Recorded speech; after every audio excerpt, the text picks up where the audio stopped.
Christmas is just around the corner. So if it's 17 now, we can imagine December. And these shipping lines are the major cause because all the monies they collect, they put it in their vessels and then it goes. They don't even go through the banking system. In fact, they are the customers of the black market. And that is how come the dollar is so, is now scarce because of their activities. So if government is able to curtail their activities, the way they even transfer the monies by way of giving to the vessels, which is illegal in the first place, I think the dollar will be okay and all of us will enjoy.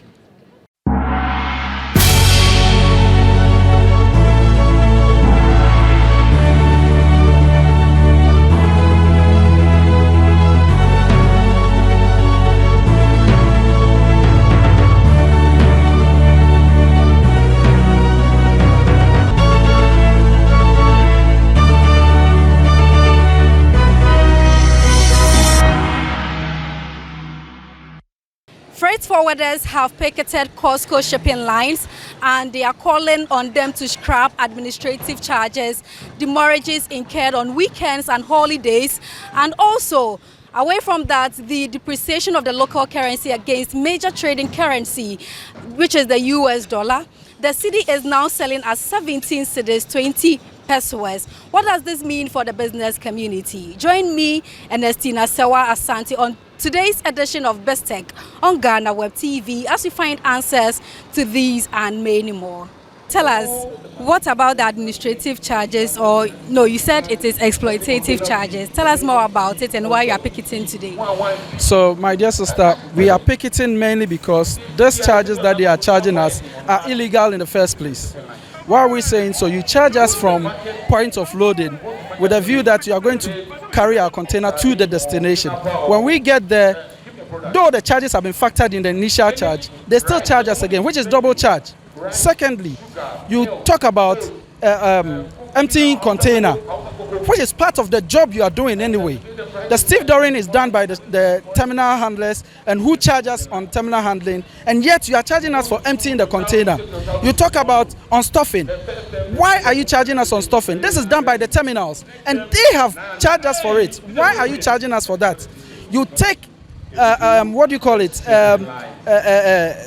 deposits. And deposit with a view that when there is a damage on the container or something, you are going to use that to offset it. Now, other shipping lines are charging maybe 300, 600. This particular shipping line where we are now, Costco, are charging us 2,000. Why?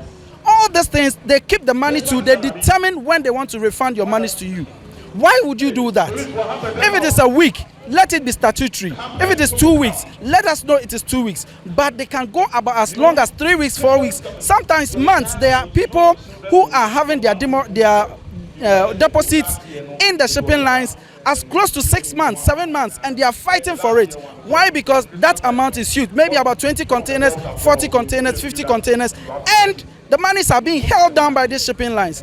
These are all unlawful practices that they are perpetrating against Ghanaians. We can't continue this way. Okay. Now, you know that the cedi keeps depreciating against major trading currencies. So now that the cedi is 17 cedis, 20 pesos, what does that mean for the business community? You can just imagine they are charging demurrage, for instance, of 100 cedis for $100 for 40-footer container, $50 for 20-footer container. Now, let's take an example where you have about 20 containers on a BL, 20 or 40 footers. How much is that? 20 times 100, that is 2,000, right? $2,000. And I'm going to hold this, and especially when they charge it even on weekends and holidays. For instance, we having Christmas coming, we are going to have about 4 or 5 holidays. And then they are charging us on those days. Add it to a Saturday and a Sunday when they are not working. How much is that? And all these are free monies that are going to the shipping lines. They are taking it in cedis, converting it into dollars, and expatriating the money to their home countries. Why should we continue as a nation to allow ourselves to be in fact dehumanized? Let me put it that way, this way. Why should we be dehumanized this way? They don't respect our laws, and unfortunately policymakers are also kind of playing dilly-dally with these people. We can't do that when we go to their principal countries. This cannot happen in Europe. It cannot happen in any of the liners principal countries. Yet it is happening in Ghana, and we are not rising up to the occasion. This time around, we the freight forwarders are saying that we are not going to sit aloof and watch them perpetrate this injustice to our nation and to our trading community. So what's your take on shipping lines charging administrative charges, demurrages amongst others on holidays and weekends that they are not working? Well, thank you so much. We have said that it is not a fair business practice for them to be charging on non-working days. For example, with weekends and holidays. For instance, MPS. You go to MPS on Sunday, you can work. You go to MPS on Saturday, you can work. All right? But shipping lines don't show up. If you don't show up, one of our demands is if you don't show up, you don't collect or you don't charge. Because we are ready to work. If you are not available on a working day, you don't have to work. In other jurisdictions, these same shipping lines on their tariffs, they have manifested non-working days for weekends and holidays. So why is it that in Ghana, you don't treat us fairly? In Ghana, it is only in Ghana, and put this on record, it's only in Ghana that shipping lines don't work on weekends and holidays, yet they charge. Now, talk about cleaning fee. We have said that cleaning fee should be cargo specific. Of course, there are some cargos that we know that, for example, auto parts. We know when you are importing auto parts, definitely some of the oils from the engines will drip and all that. But if you are doing diapers, you know diapers, they are in boxes. So you don't charge cleaning fee for diapers. We have said, when you charge the cleaning fees and return the containers are clean, refund our monies to us. They don't do it.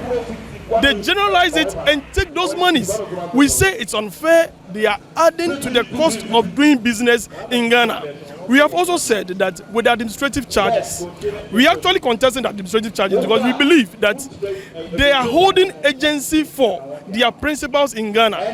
And as part of the voyage estimates in the port of loading, that voyage estimates, they include the agency fees. So when you come to Ghana and you charge me administrative fee, it's a double charge on the importer or the trader, which is adding to the cost of doing business. Secondly, the administrative charge, they multiply it by the number of containers on the bill, which is so wrong. You go to South Africa, it is not done. They charge per BL.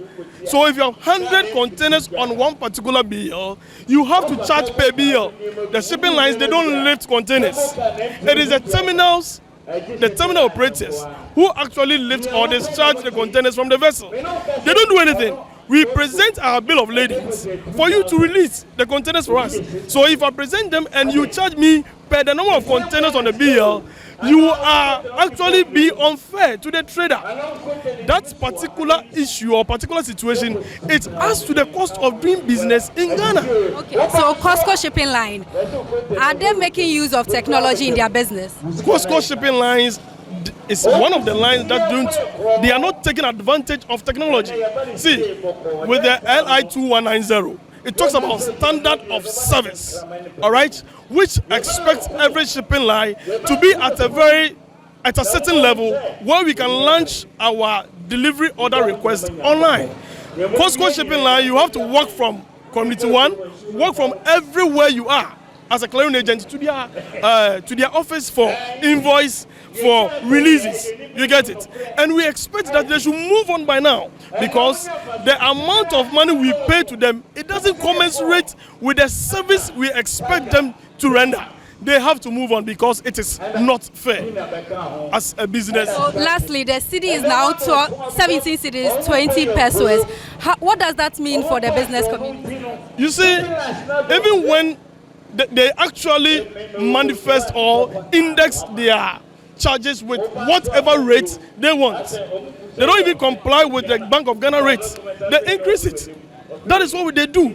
So right now that the exchange rate is going high, it is a big blow to the trading community. It's a big blow to shippers, to importers, and to you as well, because you'll be going to the market. You get it? When the amount to be paid is high, you expect that it will cascade down to the final consumer. So it is not good news. It is going to add to the cost of doing business, which will make our ports, to an extent, unattractive. The cedi is now 17 cedis, 20 pesos against the US dollar. What does this mean to the business community? It means that automatically everything is going to be increased. Every purchase is going to be increased because, like we know in Ghana, we import most of the things we use, and data shows that about 90% of the things we use in this country are being imported. So anytime the dollar increases, things goes on items or purchase goes, the cost goes high. That is what it means. So apart from the administrative charges, what other concerns are you raising against the shipping line? Other concerns that we are they charge us demurrages on weekends and public holidays when they actually don't come to work on holidays or weekends, yet they will still charge you demurrage. They try to take our customers for, not that they try, they actually take our customers from us, that is the importers. You as an agent, you go and bargain for a contract, and then when it comes, because they know that the system is already right, they have a lot of levies they are charging you, because automatically you are paying more, like container deposit, cleanliness. They are things they can give to the importer directly. Like they can tell you that we are going to work for you, but we are not going to take the demurrage charges from you. You will not pay cleaning charges. And you know, as a business person, the basic thing you want is profit. So you go to the person that is giving you the best bid. So that is also another thing we are facing from them. So what's the way forward? The way forward is for them to liaise with the rightful authorities. Every shipping line in this country decide to charge per their own discretion. Meanwhile, the shippers authority is there for them to negotiate their charges with them, but they don't do that. They get up every day and then they bring up new charges. They just increase their charges without consulting anybody. So moving forward, they should consult the shippers authority and the shipping industry, the clearing and forwarding. It is for Ghanaians, so they should leave that system for us. They should stop invading that system. That's all. Today, the freight forwarders picketed COSCO shipping lines. What are some of the concerns you tabled before them? Our concerns, and this has been for a long time, our concerns are that they are doing a lot of illegal things that is making our country very expensive, because you know that in this country we import almost a lot of things, and not even only this country. No country has everything in all. You must definitely trade with other people, international partners, and so we import. Now when these goods come here, even though they have charge free, they still charge an amount called administrative fee. And not only that, this fee is also in dollar, to the extent that every Tuesday it changes. So for example, and mostly, I mean, their exchange rate, the exchange rate they use is so high. So they are using, like, even though we are somewhere 16, 17, they are using about 18 cedis.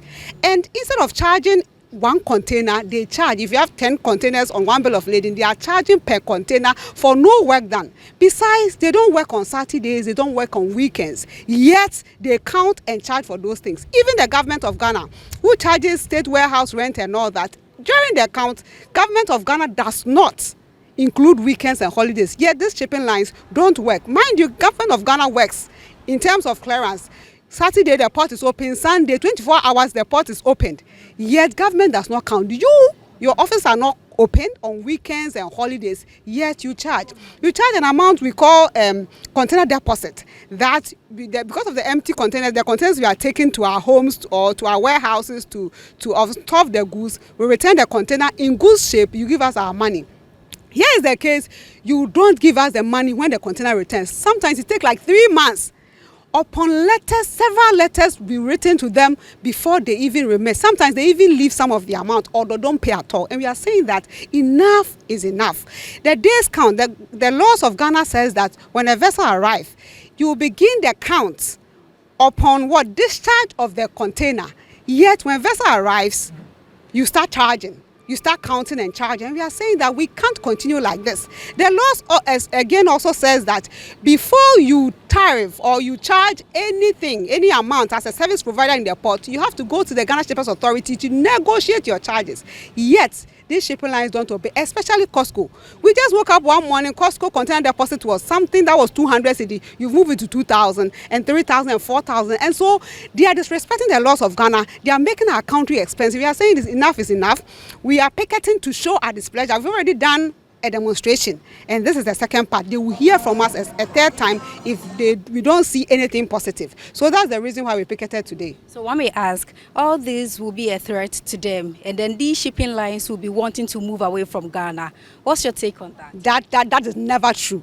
It can never be true, because I mean, you can't, for what reason? Look at most of them. Look at MSC. Look at the building they've put up. So there's no way they will leave Ghana. It is not true. It's just an empty threat, and it's something that they are saying for government to do anything. But the truth of the matter is that they cannot say they won't call the port of Ghana, because we have the peaceful port, we have the facility. Terminal 3, I mean, harbors a lot of big vessels now. So in the sub-region, West Africa, Ghana is on top in terms of port service and everything. So that one is just an empty threat. We should just forget it. Okay. So the cedi is now selling at 17 cedis, 20 pesos. What does this mean for the business community? I mean, it is so bad, because it affects duty payment, it affects everything, and Christmas is just around the corner. So if it's 17 now, we can imagine December. And these shipping lines are the major cause, because all the monies they collect, they put it in their vessels, and then it goes. They don't even go through the banking system. They just collect the money. The cedis, the dollar index they collect, they change it to cedis and it goes. So, in fact, they are the customers of the black market. And that is how come the dollar is so, is now scarce, because of their activities. So if government is able to curtail their activities, the way they even transfer the monies by way of giving to the vessels, which is illegal in the first place, I think the dollar will be okay and all of us will enjoy. You've heard it all yourself, and they are saying that they want the shipping lines to scrap administrative charges because it has already been factored in the freight charges from the point of loading. Also, they are saying that Ghanaians may not really enjoy the Christmas because the prices of goods on the market is going to be very high because of the depreciation of the local currency. For BizTech on GhanaWeb TV, my name is Ernestina Sewa Asante.